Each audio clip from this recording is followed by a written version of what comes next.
to Cuisine à la Pierre. On today's episode, for the second time in a row, we are in the garage. And that is because we are dealing with cast iron pans. Yes, cast iron is a special type of pan that requires a little more TLC than maybe your aluminum or non-stick pans that you normally use. On the last episode, we took these two pans that we got at the Goodwill and removed rust and a poorly applied seasoning so that we could get them ready for a brand new seasoning and brand new life in Pierre's kitchen. So, if your cast iron is looking a little worse for wear, check out part 1 of cast iron care that we did last time so that you are all ready to go with this episode. Now, as a quick refresher, seasoning is when you take a thin layer of fat, usually from vegetables, and bake it into the metal. And this makes the pan crust resistant and more non-stick. It also helps prevent the pan from reacting with acidic foods such as tomatoes or vinegary type things. Now, applying a seasoning to a well-prepared pan is an easy thing to do. You could use Crisco, which is just vegetable shortening, or, as we are going to do in this episode, we are just going to use vegetable oil.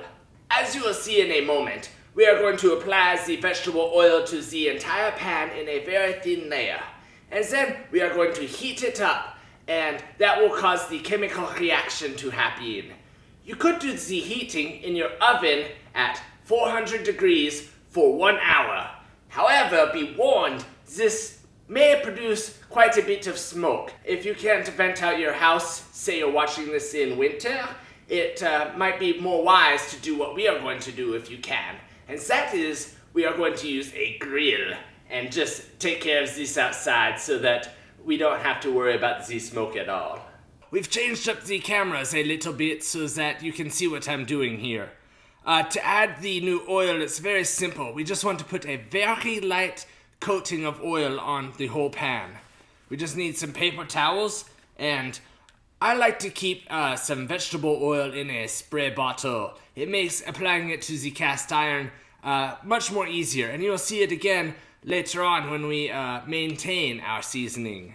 So we'll just give it a quick little spritz, so that way you don't have to get out the bottle all the time. We're just going to give it a very light rubbing.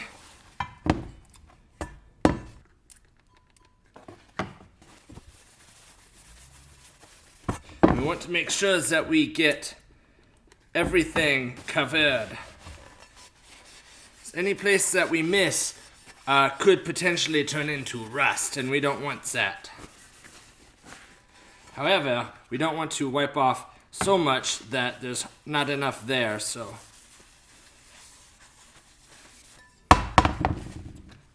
just give it one more quick spritzing. There should be enough there that it gives a shiny, you can definitely tell there's oil there, but not enough that it is pooling. We will set it upside down right here. More about putting it upside down in a moment. And then we will do this one.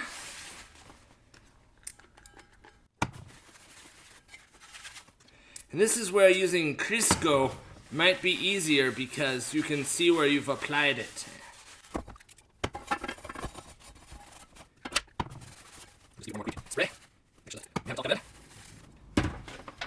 Alright, we've moved out to my backyard and we have the grill all set up. We have it set as close to 400 as we can, which means that we have all of the burners turned down to low.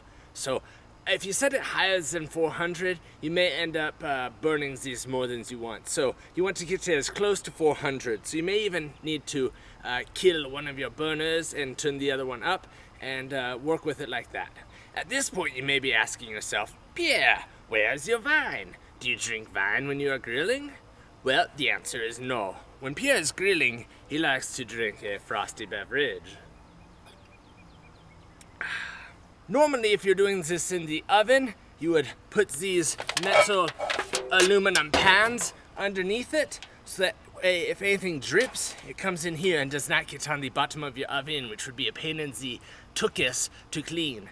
But since we're on the grill, we don't need to worry about catching any fat that drips down because the grill will just take care of it.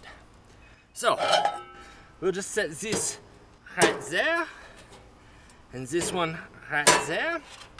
Again, upside down, because I'm going to show you why.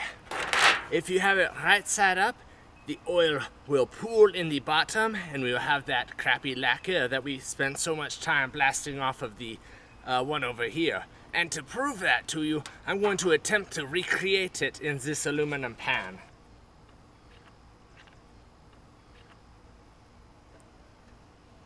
So we'll pour a thin layer of vegetable oil in the pan. This is simulating what would happen if we left the cast iron pan sitting like this. So we put this like here. So, pan's upside down just like that. And now we close the lid and we set the timer for 1 hour. What to do until then? Maybe get yourself a frosty beverage. So, that was 1 fast hour. We are ready to look at the pans right now. So, these should be ready. We will just go ahead and turn the heat off. And we will just let the residual heat cool down with these. No sense to take them off right away. They can just cool down on the grill. So, we're back in La Cuisine, and we have our seasoned pans. And you can see that this one ended up being extremely shiny and perfect, just what we were wanting. Look, you can even see Pierre's face in it. Hello! And this one turned out also pretty smooth. Not quite as smooth, but it was already smooth to begin with. And then you can see on the back here how it has just the normal cast iron look to it. And this looks just like our modern cast iron. But look at that shine. Ooh. So this episode turned out a little bit longer than Pierre had expected. And rather than have a gigantic episode, we are going to split it up into a third part. So this episode, part 2, was about preparing the cast iron pan with the new seasoning.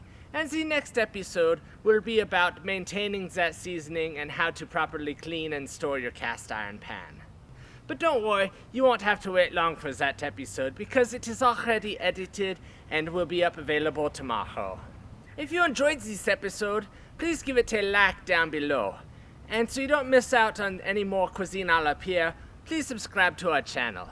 Until next time, happy cooking and bon appetit. Mwah!